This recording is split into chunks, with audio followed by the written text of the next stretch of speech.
আমি ঝাড়গ্রামে ছিলাম। আমি 9 তারিখে ফিরছিলাম বিকালের দিকে, আমার কাছে খবর যায় তখন ইতিমধ্যেই পুলিশ কমিশনার থেকে শুরু করে তার পরিবার সকলে পৌঁছে গেছে।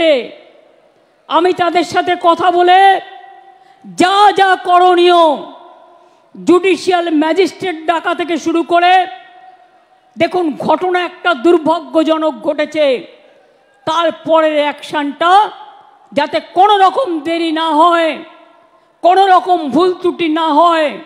আর আমরা চেয়েছিলাম 7 দিনের মধ্যে ফাস্ট ট্র্যাক কোর্টের মধ্যে দিয়ে আমরা ফাঁসি করে দেবো, এটা আমরা চেয়েছিলাম।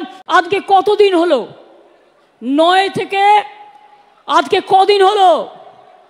9 তারিখে পুলিশ ডেড বডি পেয়েছে, 10 তারিখে রাত 3টে নাগাদ ডেড বডি ক্রিমেশন হয়েছে। সারা রাত জেগে কাজ করেছে। আমি নিজে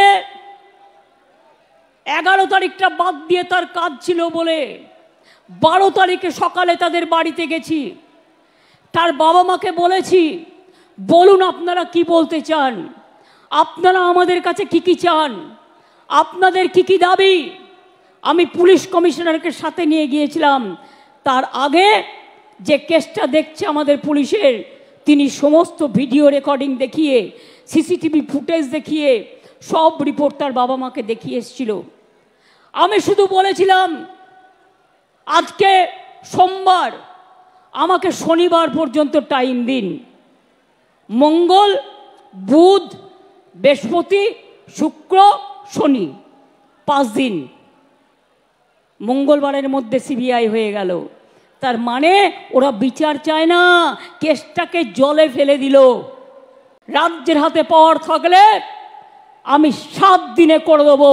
যারা ধর্ষক করবে তাদের একমাত্র শাস্তি ফাঁসি, ফাঁসি, ফাঁসি, আর কিছু নয়।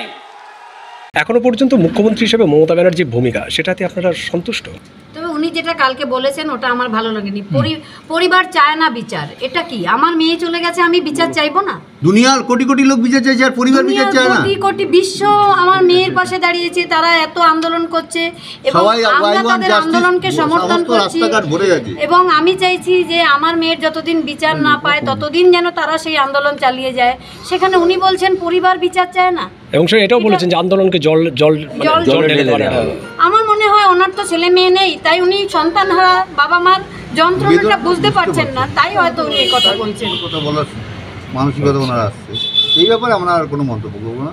কষ্ট লেগেছে এই মন্তব্যে? এই মন্তব্যে কতটা মর্মাহত আপনারা? ওনার যেমন বলেছিলেন যে একটা বিচ্ছিন্ন ঘটনা, এরকম ঘটনা কথা শুনলে তো মনে কষ্ট হবে। সৌরভ গাঙ্গুলি ছোট ঘটনা, এই ধরনের অনেক কিছু সহ্য করতে হয়েছে। সোশ্যাল মিডিয়ায় বলেছিলেন, সোশ্যাল মিডিয়ায় অনেক যে যাই বলুক, আমরা এত বছর ধরে যা করেছিলাম এবং মেয়েটা এতদিন ধরে যে স্বপ্ন নিয়ে এগিয়েছিল সব তো ধুয়ে মুছে সাফ হয়ে গেছে, কিছুই তো নেই আর। তবে আমরা ভীষণভাবে মানে কি বলবো, আজকেও সেই বৃহস্পতিবার, যে বৃহস্পতিবারে মেয়েটা আমার ঘর থেকে বেরিয়ে গেছিল আর সে ফিরে আসেনি, তাই আমাদের যে কতটা দুঃখ সেটা আমরা তো কাউকে বলে বোঝাতে পারবো না। যদি বিচার পাই একটু দুঃখ কমবে, এটাই। আমার মেয়েটার আত্মাটা একটু শান্তি পাবে, এটাই আমাদের আশায় বসে আছি। আর কি করবো, আমাদের আর কিছু করার নেই।